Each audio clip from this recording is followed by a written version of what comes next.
اور کہتے ہیں کہ صحیح الفاظ استعمال کرنا عزیزان محترم بڑا ضروری ہے، صحیح جملے بولنا بڑا ضروری ہے. ایک موٹیویشنل اسپیکر تھا، وہ کہنے لگا میرا ایک دوست تھا، بہت محنت کرتا تھا لیکن اس کے والد اس پر توجہ ہی نہیں دیتے تھے، بیچارہ بہت کوشش کرتا تھا. ایک دن اس کے ایک گریڈز آئے تو اس نے بولا آج تو میں بڑا فخر کروں گا، میرے والد میرے پہ بڑا فخر کریں گے، بڑا افتخار کریں گے. تو اس نے اپنے والد کو فون کیا، کہا میرے اتنے سارے جو ہیں وہ اے آئے ہیں، جیسے ہمارے بچے خوش ہوتے ہیں کہ. تو اس کے باپ نے تھوڑی دیر ہونا کہتا اچھا میں ابھی مصروف ہوں، بعد میں بات کروں گا. ٹوٹ گیا. اس نے کہتا ہے کہ میں نے دیکھا اس نے سارے برے کام شروع کر دیے، برے دوست. جب میں اسے کہتا تھا کہ یہ کیا کر رہے ہو، کہتا ہے کس کے لیے کروں، کسی کو میری قدر ہی نہیں ہے. کہتا ہے ایک دن مجھے فون آیا ہاسپٹل سے کہ تمہارا وہ دوست ہاسپٹل میں ہے. کہہ رہا جب میں وہاں گیا تو وہاں پر اس کی زندگی کی لائن یوں چلتی چلتی اچانک سے سیدھی ہو گئی. ایک الفاظ، ایک لفظ زندگی بچا سکتے تھے. ہم کتنے اچھے الفاظ استعمال کرتے ہیں. بچہ اگر کوئی کامیابی کرے، ففتھ آیا ہوں، تمہیں فرسٹ آنا چاہیے تھا. عزیزان محترم پھر وہ اشفاق احمد کی بات آ جاتی ہے. یہ جو ڈگریاں ہیں ہمیں ملتی ہیں، جو لیتے ہیں، یہ تو اصل میں ہماری ان فیسوں کے عوض میں ملتی ہیں. تعلیم یافتہ انسان تو اپنے عمل اور کردار سے پہچانا جاتا ہے. ففتھ آئے ہو، سکستھ آئے ہو، 10th آئے ہو، ناک کٹوا دی خاندان میں تم نے. کیا کر رہے ہیں ہم لوگ؟ موٹیویٹ کریں اسے. بہترین بیٹا ماشاءاللہ 10واں آنا، یہ اسکول کی رینکنگ میں تھوڑا تمہارا مقام ہے، تمہیں تو اللہ کی رینکنگ میں بلند ہونا چاہیے، تمہیں تو رسول کے آگے بلند ہونا چاہیے بیٹا، تمہیں تو امام حسین کے آگے خوشحال اپنے آپ کو آبرو کرو. دنیا کی رینکنگ کا کوئی مسئلہ نہیں ہے. بہت بڑا جو انٹرپرینور ہے اس کا میں انٹرویو دیکھ رہا تھا جو جاپنیز ہے. اس نے کہا کہ میں نے اپنے بچے کو بولا ہے کہ بیٹا ہمیشہ میڈیم گریڈ آنا. کیوں؟ کیونکہ جو فرسٹ سیکنڈ تھرڈ کی رو میں لگے رہتے ہیں ان بچوں میں ایکسٹرا ایفیشنسیاں پیدا نہیں ہوتی ہیں.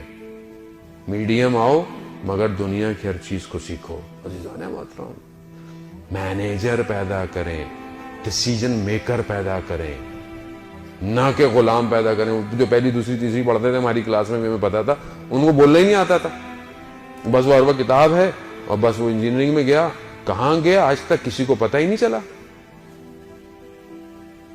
وہ کامیاب وہی ہوا جو سبق یاد کر کے آتا تھا. ہم تو پیچھے بیٹھتے تھے، دیکھتے رہتے تھے کون کیا کیا کر رہا ہے. آج دنیا آگے بیٹھی بھی ہمیں دیکھ رہی کیا کر رہا ہے. عزیزان محترم اپنے ذہنوں کو تبدیل کریں دنیا کے لیے. الفاظ مہم ہے بہت، یہ الفاظ جان بچا سکتے ہیں. یہی الفاظ. اور ہماری بہنیں مائیں وہ کھانا بنا کے لاتی ہیں، کھانا کیسا ہے؟ سارا دن کا تھکا ہوا آیا ہوں، کھانا کیسا ہے؟ بھائی دے دیا کھانا. آپ کا ایک جملہ اس کی پورے دن کی تھکاوٹ دور کر سکتا ہے. عزیزان محترم ہاں اچھا ہے، بہترین ہے، بہت شکریہ. یہ مجھ سے بولا نہیں جاتا. میں مرد ہوں، میں کیسے بات کروں؟ میں نیچے ہوں، میں کیسے کہوں کہ مجھے آپ سے محبت ہے؟ مولانا صاحب ہم کوئی مطلب مولانا ہم لوگ کوئی وہ تھوڑی ہیں جوان نہیں. عزیزان مطلب رسول خدا جب کہہ رہے ہیں کہ جب تم اپنی ازواج کے پاس جاؤ تو پہلے گفتگو کرو، کلام کرو، محبت کا اظہار کرو. حدیث میرے ذہن میں بالکل ایگزیکٹ رسول خدا کے ورڈ نہیں، ورنہ میں آپ کو بولتا کہ جو شخص کہے کہ میں تم سے محبت کرتا ہوں، رسول خدا نے کہا میرے ذہن میں بالکل آ گیا. صلوات بھیج دے محمد وعلی محمد، اللہ صلی علی محمد وعلی محمد. فضیلت بیان کر رہے ہیں کہ جو مرد اپنے گھر میں اپنی خاتون کو یہ بولتا ہے کہ میں تم سے محبت کرتا ہوں وہ بہت افضل ہے، اور تم سب میں سب سے زیادہ افضل میں ہوں. رسول خدا بھی کہہ میں اپنے گھر میں کہہ رہا ہوں اپنی ازواج کو، تو ہمیں کیا مشکل ہے ایک لفظ استعمال کرنے میں؟ نہیں نا کیسے بولیں. نہیں اسلام محترم تعلیمات اسلام یہ نہیں ہے ہر وقت سر آنکھوں پہ غصے. ایک عارف کا انتقال ہوا، ان کی زوجہ نے کہا کہ ان کو تو پتہ ہی نہیں چلتا تھا، میں جو کھانا دیتی تھی کھا لیتے تھے، نمک زیادہ تھا، جلا ہوا تھا. تو دوسرے بزرگ نے کہا ایسی بات نہیں ہے، وہ آپ سے محبت کرتے تھے، وہ اس کا اظہار نہیں کرتے تھے کہ کھانا کا سوال۔ ایک لفظ، یہی لفظ ہے، ایک لائن جس نے کربلا کو بدل دیا۔ میں جہاں تک اتنی تمہید باندھی ہے وہ اس ایک لائن کے لیے، اور آپ سے اجازت چاہوں گا۔ ایک لفظ، جب دربار میں بلایا گیا نا حضرت زینب سلام اللہ علیہ کو، تو کیا کہا؟ کیا کہا؟ یہ ہو گیا، وہ ہو گیا، فلانا ہو گیا۔ آپ نے کیا دیکھا کربلا میں؟ آپ نے کیا پایا؟ ایک ایسا جملہ بولا میری بی بی نے جس نے نقشہ پلٹ دیا تاریخ کا۔ کیا کہا؟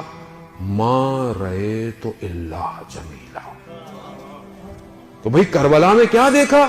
بھئی سر کٹے، لاشیں، خیمے جل گئے، سب چھن گیا، سب ہو گیا۔ بھئی قاسم چلے گئے، علی اصغر چلا گیا، باس کے بازو کٹ گئے، اور یہ اور وہ اپنے اس پر کہ ہم نے تو یہ کر دیا، ہم نے تو شکست دے دی۔ میں نے تو جمال کے سوا، حسن کے سوا کربلا میں کچھ نہیں دیکھا۔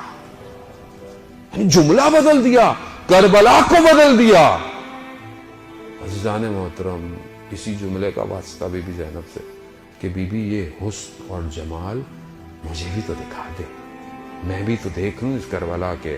اور یہی تو وہ جمال ہے جو آج 3 شعبان کو رسول کے گھر میں آیا ہے۔